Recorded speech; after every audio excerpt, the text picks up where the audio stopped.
ये विभिन्न विद्यालयों में काम करने वाली रसोइयां हैं जो यहाँ पहुंची हुई हैं और बर्तन जो जिनसे खाना बनाया जाता है वो सारे बर्तन को यहाँ लेकर आई हुई है।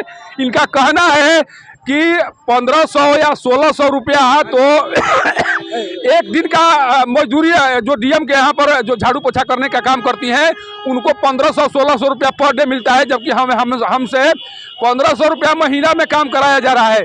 आखिर हम जब दिन भर विद्यालय में काम हम लोगों का स्तर से किया जाता है तो 1500 में घर का खर्च कैसे चलेगा, बच्चों की पढ़ाई कैसे होगी, इस तरह के प्रश्न हैं जो इन लोगों के स्तर से खड़ा किया जा रहा है। और सारे लोग देखिए, ये सारे लोग यहाँ पहुंची हुई हैं और इन लोगों का कहना है कि अगदान है वो कम से कम 10,000 महीना होना चाहिए और 10,000 होगा तभी काम करेंगे। बहुत से प्रतिनिधि लोग यहाँ पहुंचे हुए हैं, पर एक प्रतिनिधि से भी हम बात किए, लेकिन जिस तरह से इन लोगों का आंदोलन है, इस आंदोलन के कारण ये रौजा रोड पूरी तरह से जाम के कगार पहुंच गया है। और इन लोगों का कहना है कि जब तक से हमारी मांगे नहीं मानी जाएंगी तब तक से इस आंदोलन को आगे बढ़ाया जाता रहेगा। लेकिन सोचने वाली बात है कि कोई कैसे एक दिन अगर कोई मजदूर काम करता है तो उसे कम से कम 350 रुपया पर डे दिया जाता है, वही जब रसोइया काम करती है तो 1600 महीना पर उन लोगों से काम लिया जाता है। ये असमानता है जिस कारण से इनके मन में रोष है और ये रोष तब तक से बना रहेगा जब तक से सरकार के स्तर से समानता के लिए कोई कार्य नहीं किया जाएगा। आप भी आई हैं, इधर सामने आइए।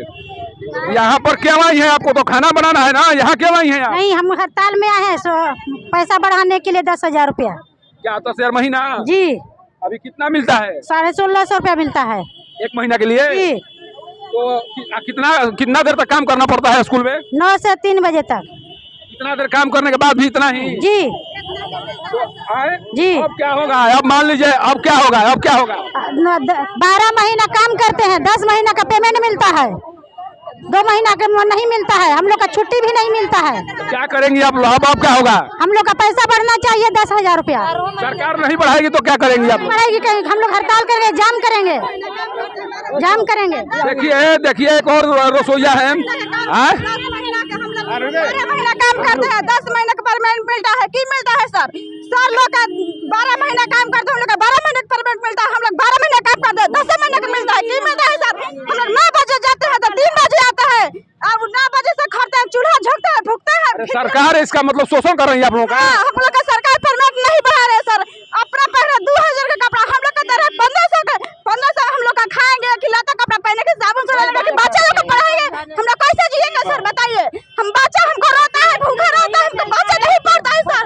विद्यालय में सरकारी में बच्चा जाता है, 100 लोग स्कूल कुर्सी पर बैठ कर पैर हिलाकर मैच गेंदा खेलते हैं, मोबाइल में रिमोट चलाते हैं, बाकी हम लोग का बच्चा रोता है, पढ़ता है। खाली सरकार दे देता है भोजन खाकर हम लोग का बच्चा रोता है सर। हमका बच्चा पढ़ता नहीं है सर, हमका बच्चा खेलता है सर रोड पर। हम 1500 रुपए कमाते हैं। कोई भी सरकार के प्रतिनिधि या सरकार के मंत्री या स्वयं प्रधानमंत्री अगर इनकी बातों को सुने तो उनका कलेजा फट जाएगा। कलेजा इसलिए फट जाएगा कि प्रधानमंत्री जी कम से कम सोचना चाहिए कि 1500 महीने से ये क्या कर सकती हैं, बच्चों की पढ़ाई करा सकती हैं। अगर एक बार अगर इन्हें बीमारी आ जाए तो डॉक्टर को 500 रुपया केवल फीस देने में चला जाएगा। तो सोचिए कि इन लोग का इलाज कैसे होगा और कैसे ये लोग खर्च करा पाएंगी।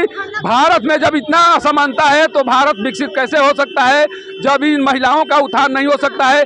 आप अक्सर महिलाओं के सशक्तिकरण की बात तो करते रहते हैं, लेकिन जो आपके स्तर से किया जा रहा है वो असमानता को बढ़ावा दे रहा है और इसकी शिकार महिलाएं एक तरह से हो रही हैं। अगर इन लोगों की राशि को नहीं बढ़ाया गया तो इतना तय मानिए कि ना इनके बच्चे पढ़ाई कर पाएंगे।